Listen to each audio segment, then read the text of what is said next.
Jesus then began to speak to them in parables. A man planted a vineyard. He put a wall around it, dug a pit for the winepress, and built a watchtower. Then he rented the vineyard to some farmers and moved to another place. At harvest time, he sent a servant to the tenants to collect from them some of the fruit of the vineyard.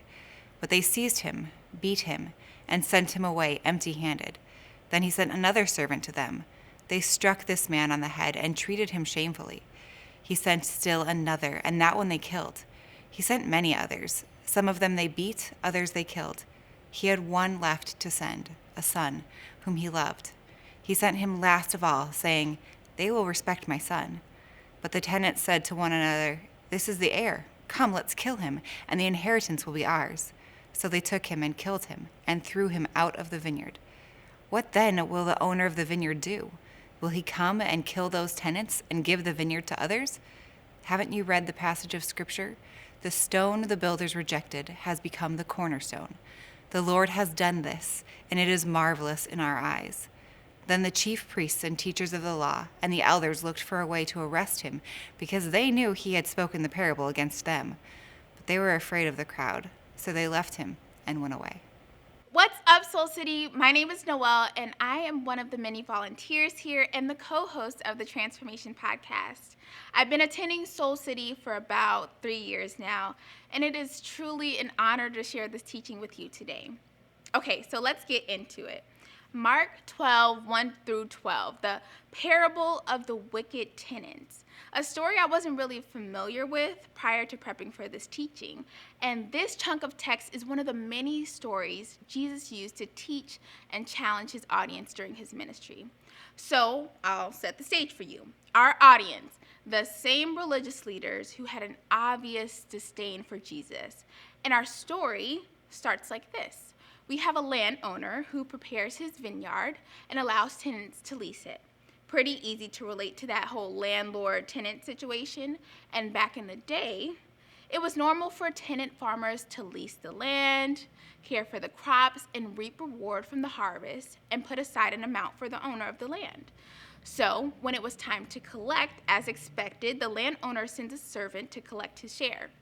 Here's where the plot twist comes in. One by one, the servants were driven away, they were beaten, and some were killed.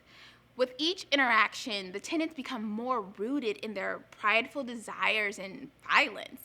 And in this last attempt to salvage the relationship with the tenants and collect what is rightfully his, the owner sends his beloved son, who is killed as well. So now we know Jesus, and although this is a gruesome story that belongs in a Netflix series, there is a spiritual lesson in this text. Okay, so let's put on our spiritual glasses and get deep. We see the landowner as God and the tenants as those who reject him. And then we can imagine the servants as God's prophets and faithful believers of that time.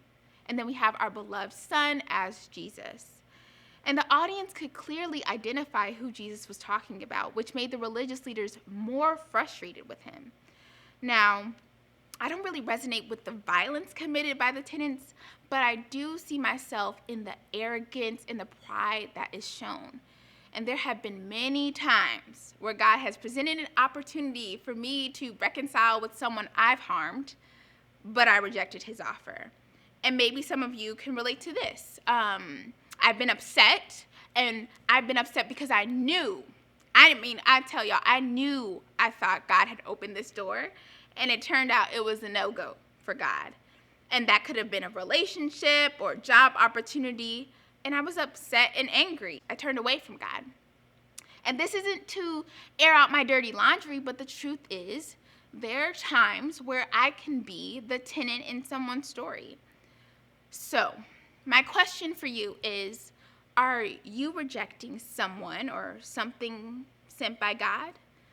Are you missing an opportunity because of your greed, your pride, or jealousy, fear? Now, we see at the end of this parable, Jesus celebrates that though the religious leaders reject him, he is the foundation of God's church and of the believers.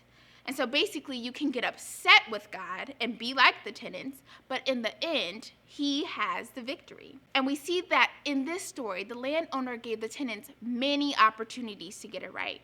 He showed them grace, and he modeled forgiveness and reconciliation. And to be honest, y'all, this opportunity is available for us. We must open our hearts to the wisdom Jesus shares and recognize when we're wrong. And we take responsibility and accept his invitation to change.